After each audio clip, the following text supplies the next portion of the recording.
langsung login di sini. Kalau aslinya ya tentunya membuka situs PPG kemudian klik login.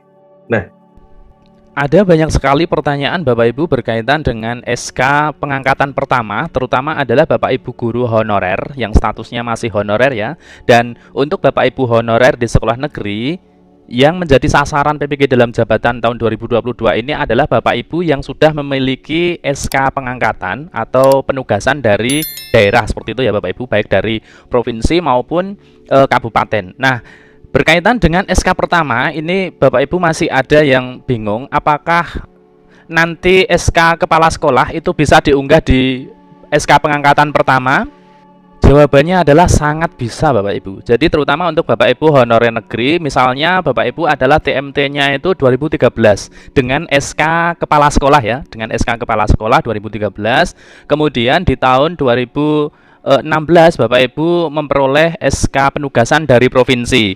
Maka jika SK 2013 tadi adalah sesuai dengan TMT pertama Bapak Ibu mengajar di terbaik yang ada data di Dapodik maupun data di SIM PKB Bapak Ibu itu sesuai SK pertamanya tadi 2013 tadi adalah SK kepala sekolah, itu tetap Bapak Ibu unggah di SK pertama ya.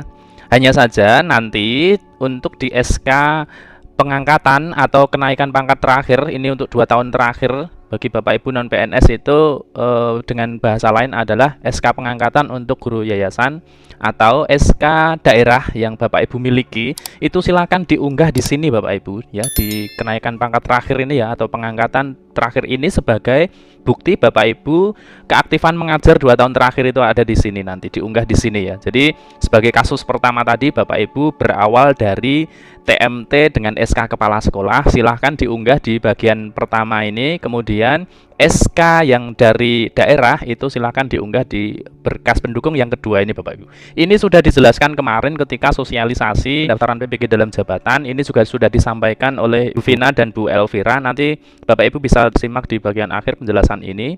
Termasuk juga begini Bapak Ibu, bagi Bapak Ibu CPNS, Bapak Ibu CPNS yang berangkat dari SK kepala sekolah sesuai dengan TMT di Dapodik maupun TMT pertama mengajar sesuai di SIM PKB, itu silahkan yang diunggah adalah TMT sesuai yang di SIM PKB-nya Bapak Ibu.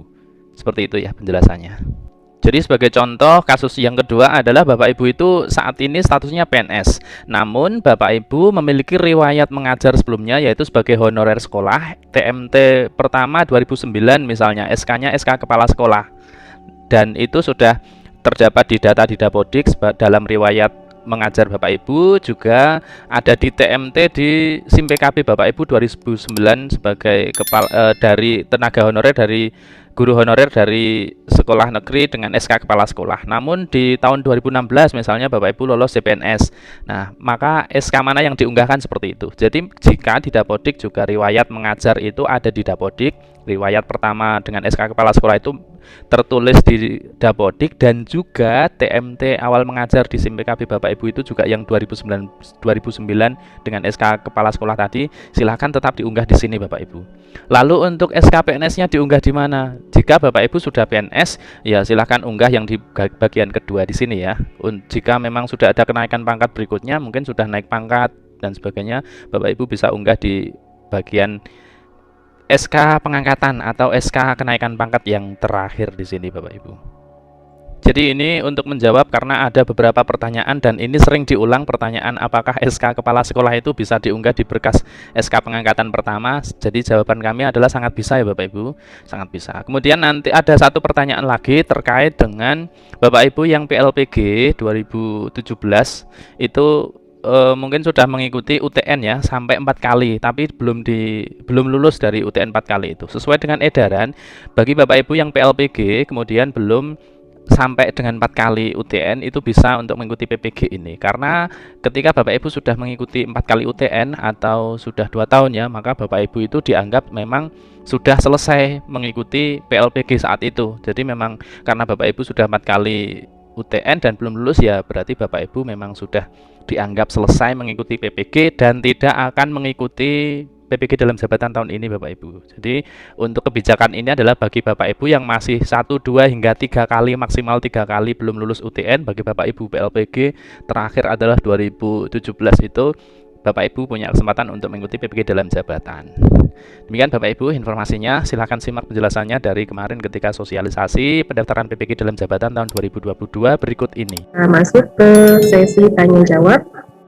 Untuk yang pertama, di sini ada pertanyaan perihal SK Kepala Dinas yang dikeluarkan sebagai surat penugasan bagi guru honor di sekolah negeri. Apakah bisa sebagai persyaratan mengikuti seleksi PPG 2022? Untuk SK keaktifan mengajar ya yang ditanyakan ya. Jadi mungkin kami tegaskan untuk SK TMT awal mengajar ya. Jadi kan ada 2 SK yang diminta. Yang pertama terkait SK TMT awal mengajar itu boleh dikeluarkan minimal ditandatangani oleh kepala sekolah. Sementara untuk SK keaktifan mengajar yang 2 tahun terakhir, ini harus sesuai dengan ketentuan. Nah ini mungkin yang ditanyakan, apakah boleh kalau judulnya adalah surat penugasan? Bagaimana Bu El? Mohon arahannya. Ya sama Mbak Vina yang sudah disampaikan oleh Mbak Vina. Ya, jadi untuk surat penugasan bagi guru honor di sekolah negeri, kalau untuk keaktifan mengajar boleh ya ditandatangani minimal oleh dinas pendidikan setempat ya, sebagaimana yang tercantum di dalam surat kami. Selanjutnya itu bagaimana bagi guru yang PLPG sudah ikut ujian lebih dari 4 kali namun belum lulus. Mungkin perlu ada arahan yang lebih jelas Bu. Baik Ibu dan Bapak, untuk para peserta PLPG sebetulnya mereka kan sudah pada paham ya bahwa masa 2 tahun akademik dengan maksimal UTN 4 kali. Artinya UTN 4 kali. Kalau 4 kali belum lulus berarti dia sudah 5 kali dengan PLPG-nya. Nah, dengan tahun 2017, di mana 2018 mulai berlaku PPG, Permendikbud itu mengatur PPG dan menyatakan PLPG tidak ada lagi. Kami sudah memberikan kesempatan kepada seluruh peserta yang mengikuti PLPG tetapi belum lulus, itu untuk mengikuti UTN 2 gelombang di 2018. Nah, sehingga bagi mereka yang memang sudah 4 kali UTN itu ya sudah selesai sesuai dengan aturan PLPG waktu itu yang ada. Nah sekarang ini kebijakan dari pimpinan untuk bagaimana mereka yang masih UTN-nya sekali, 2 kali, maksimal 3 kali itu diberi kesempatan untuk bisa mengikuti seleksi administrasi untuk nanti mengikuti PPG. Jadi tidak ada lagi Ibu dan Bapak, mereka akan pakai pola PLPG karena secara regulasi memang PLPG sudah tidak ada. Nah, jadi yang untuk sudah 4 kali lebih memang sudah tidak ada lagi untuk mereka-mereka itu untuk PPG. PPG ini sesuai yang disampaikan oleh Pak Dir PLT tadi dan juga yang saya sampaikan melalui paparan tadi, diperuntukkan untuk guru-guru yang memang belum sama sekali pernah mengambil atau mengikuti pendidikan profesi guru sebagai jalur mereka untuk memperoleh sertifikat pendidik profesional. Itu Mbak Vina. Ya, baik, terima kasih Bu atas penjelasannya. Semoga dapat dipahami dan dimengerti oleh Bapak Ibu untuk dapat disampaikan kepada guru-guru tersebut.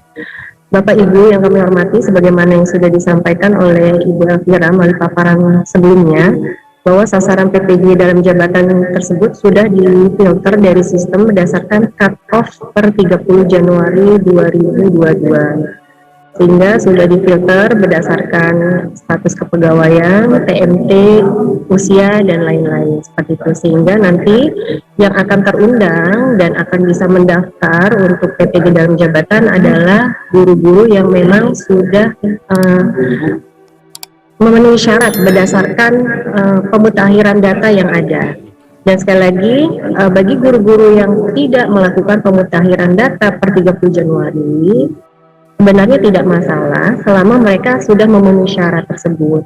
Yang menjadi masalah jika ada guru yang tidak memenuhi syarat namun tidak melakukan pemutakhiran data. Seperti itu Bapak Ibu. Artinya sekali lagi data yang kami ambil terakhir adalah tanggal 30 Januari 2022.